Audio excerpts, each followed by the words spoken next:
Channel पर नए हैं तो चैनल को सब्सक्राइब करें। अकेलापन वरदान है, श्री कृष्ण से प्रेरणा। अकेलापन एक ऐसी अवस्था है जो हमें आत्ममंथन करने का अवसर देती है। अक्सर हम इस अवस्था से डरते हैं और उसे नकारात्मक रूप में देखते हैं, परंतु श्री कृष्ण ने हमें सिखाया है कि अकेलापन भी एक वरदान हो सकता है जो हमें आत्मज्ञान और आत्मविश्वास की ओर ले जाता है। जब अर्जुन कुरुक्षेत्र के मैदान में खड़ा था तो वह भी अकेलापन महसूस कर रहा था। उसके सामने महाभारत का युद्ध था। उसके अपने ही परिवार के लोग शत्रु के रूप में खड़े थे। उस समय श्री कृष्ण ने उसे आत्मा की गहराइयों से जागरूक किया। उन्होंने अर्जुन को सिखाया कि सत्य और धर्म के मार्ग पर चलने से ही जीवन का सच्चा उद्देश्य प्राप्त होता है। श्री कृष्ण के अनमोल उपदेश। 1. स्वयं पर विश्वास रखो। अकेलापन हमें अपने भीतर झांकने का अवसर देता है। यह समय है जब हम अपने आत्मबल को पहचान सकते हैं। खुद पर विश्वास रखो और जानो कि तुम अपनी यात्रा में अकेले नहीं हो। 2. ध्यान और आत्ममंथन। श्री कृष्ण ने ध्यान और योग का महत्व बताया है। ध्यान करने से मन शांत होता है और आत्मज्ञान की प्राप्ति होती है। अपने एकांत के क्षणों को ध्यान और आत्ममंथन में लगा। 3. कर्मयोग का पालन करो। जीवन में कर्म करना सबसे महत्वपूर्ण है। श्री कृष्ण ने गीता में कहा है, कर्मण्येवाधिकारस्ते मा फलेषु कदाचन, अर्थात तुम्हारा अधिकार केवल कर्म करने में है। फल की चिंता मत करो, अपने कर्तव्यों को पूरी निष्ठा से निभा। 4. सत्य और धर्म का पालन करो। अकेलेपन के क्षणों में अपने सत्य और धर्म के मार्ग को न छोड़ो। सत्य की राह पर चलना ही सच्ची विजय है। 5. ईश्वर पर विश्वास। श्री कृष्ण ने हमें सिखाया कि ईश्वर हर पल हमारे साथ हैं। विश्वास रखो कि भगवान कृष्ण तुम्हारे हर कदम पर तुम्हारे साथ हैं और तुम्हें मार्गदर्शन दे रहे हैं। अकेलापन हमें हमारे भीतर की शक्तियों से परिचित कराता है।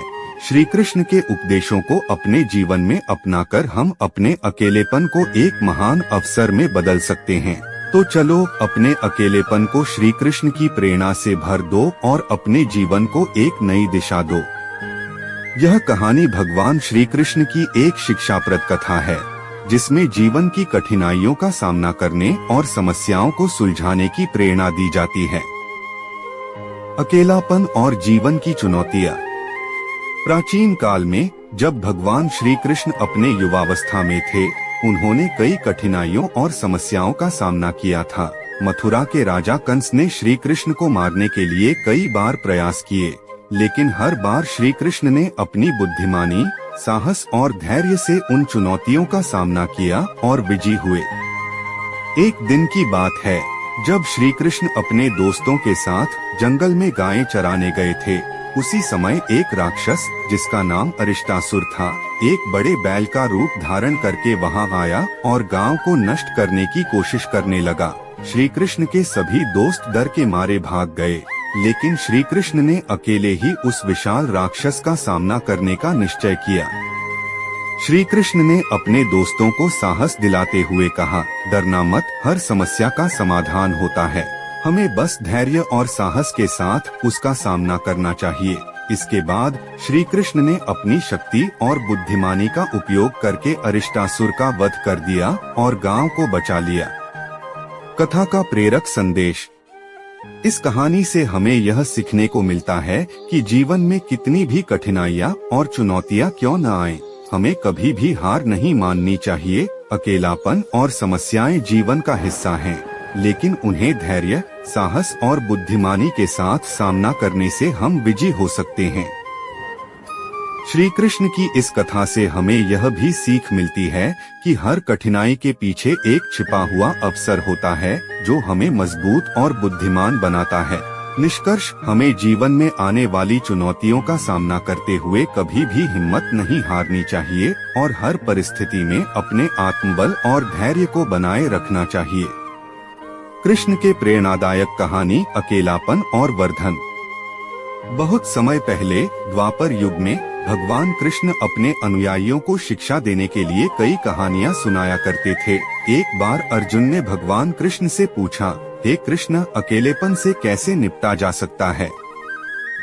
कृष्ण मुस्कुराए और एक छोटी सी कहानी सुनाने लगे। कहानी का शीर्षक अकेलापन। एक बार की बात है, एक छोटे से गांव में एक व्यक्ति रहता था जिसका नाम माधव था। माधव बहुत मेहनती और ईमानदार व्यक्ति था, लेकिन उसे हमेशा अकेलापन महसूस होता था। वह सोचता था कि अगर उसके पास धन, दौलत और बहुत सारे मित्र होंगे तो उसका अकेलापन दूर हो जाएगा। एक दिन माधव जंगल में घूमने गया। वहाँ उसे एक साधु मिले जो ध्यान में लीन थे। माधव ने साधु के पास जाकर अपनी समस्या बताई और कहा, हे महात्मा, मैं हमेशा अकेलापन महसूस करता हूँ, क्या आप मुझे कोई उपाय बता सकते हैं? साधु ने उसकी बात सुनकर कहा, बेटा, असली खुशी और संतोष बाहरी चीजों में नहीं बल्कि आपके अंदर ही है। लेकिन मैं तुम्हें एक वरदान देता हूँ, तुम्हें 3 इच्छाएं मांगने का मौका मिलेगा। जो भी तुम मांगोगे वह पूरा होगा। माधव बहुत खुश हुआ और उसने तुरंत अपनी पहली इच्छा मांगी, मैं बहुत सारा धन चाहता हूँ।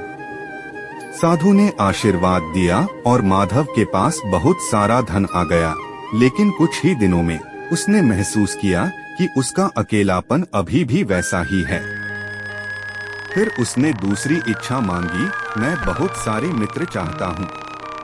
साधु ने फिर आशीर्वाद दिया और माधव के बहुत सारे मित्र बन गए। लेकिन कुछ ही समय बाद उसे एहसास हुआ कि वे मित्र सिर्फ उसके धन के कारण उसके साथ हैं, सच्चे मित्र नहीं हैं। उसका अकेलापन अब भी कायम था। अंत में माधव ने अपनी तीसरी और अंतिम इच्छा मांगी, मैं शांति और संतोष चाहता हूँ। साधु ने मुस्कुराते हुए आशीर्वाद दिया और कहा, अब तुमने सही इच्छा मांगी है। याद रखो, असली शांति और संतोष तुम्हारे मन में ही है। जब तुम अपने आप से संतुष्ट रहना सीख जाओगे, तब तुम्हें कभी अकेलापन महसूस नहीं होगा। माधव ने साधु के शब्दों को ध्यान से सुना और उनके मार्गदर्शन का पालन किया। उसने अपने अंदर शांति और संतोष ढूंढना शुरू किया और धीरे धीरे उसका अकेलापन खत्म हो गया। कृष्ण ने अर्जुन से कहा, अर्जुन, इस कहानी से हमें यह सीख मिलती है कि असली खुशी और संतोष हमारे मन में ही है। बाहरी चीजें हमें कुछ समय के लिए खुशी दे सकती हैं, लेकिन असली संतोष और शांति अंदर से ही आती है। अकेलापन तभी खत्म होगा जब हम अपने आप से संतुष्ट होना सीख जाएंगे। अर्जुन ने कृष्ण के इस उपदेश को अपने जीवन में अपनाया और अपने अंदर संतोष और शांति का अनुभव किया।